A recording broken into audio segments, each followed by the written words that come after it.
ஐயனார் துணை சிறையில் அடுத்த வர எபிசோடில் மனோகரன் இருந்துட்டு ரொம்பவே எல்லாம் மீறி போயிட்டுருக்காங்க.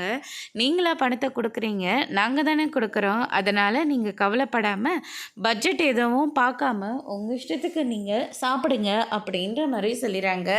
ரேட்டெல்லாம் பார்த்துட்டு எங்களை இந்த ரெஸ்டாரண்ட்டில் அவமானப்படுத்திடாதீங்க, ரொம்ப காஸ்ட்லியாகவே வாங்கி சாப்பிடுங்க, உங்களுக்கு என்னெல்லாம் தோணுதோ அது எல்லாத்தையுமே சாப்பிடுங்க அப்படின்ற மாதிரி சொல்லிடுறாங்க.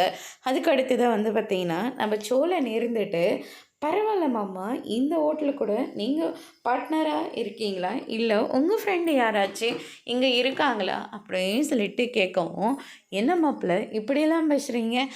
ஆமாம் மாமா, ட்ரெஸ்ஸு கடையிலே நீங்கள் அப்படி தானே பண்ணீங்க, அதனால தானே நீங்கள் எங்களை அந்த கடைக்கு கூட்டிகிட்டு போனீங்க. எங்கள் கையிலையும் அவ்வளோ பணம் இல்லைன்னு தெரியும், ஆனால் நீங்கள் பணத்தை வச்சுக்கிட்டு கொடுக்கறதுக்கு மனசு இல்லை பார்த்தீங்களா அப்படின்ற மாதிரி சொல்லிடுறாங்க. அதே மாதிரி தான் இந்த ரெஸ்டாரண்ட்டுக்கு எங்களை கூட்டிகிட்டு வந்திருக்கீங்க, அதே மாதிரி இங்கேயும் ஓசி சாப்பாடு தான் சாப்பிட்டு போகலான்னு வந்திருக்காங்களோ அப்படின்ற மாதிரிலாம் சொல்லி அவமானப்படுத்திடுறாங்க. அதுக்கு அடுத்ததாக, என்ன சோழன் இப்படியெல்லாம் பேசுகிறீங்க, கொஞ்சம் அமைதியாக இருங்க. இல்லை நிலா, அங்கேயும் ட்ரெஸ்ஸு கடையிலையும் அதே மாதிரி தானே நடந்துச்சு, அதுதான் நிலா சொல்கிறேன். மாப்பிள்ளை, தேவையில்லாமல் நீங்கள் நிறைய பேசுகிறீங்களோன்னு தோணுது.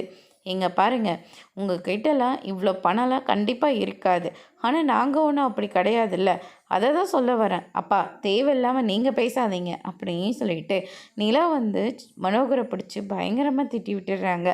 அதோடு இன்னைக்கான பிரம முடிச்சிருக்காங்க.